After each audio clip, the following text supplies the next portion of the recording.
Josefa, técnica em enfermagem, qual a sua idade? Não, eu sou auxiliar de enfermagem. Auxiliar. É.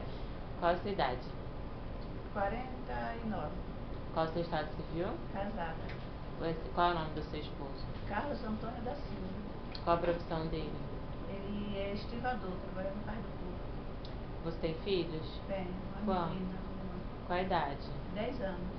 Você mora em qual bairro? São Cristóvão, Benfica. Você está aqui hoje se candidatando a uma vaga de cuidadora e relatou sua experiência na residência do senhor Raimundo. Como era a sua rotina nessa casa?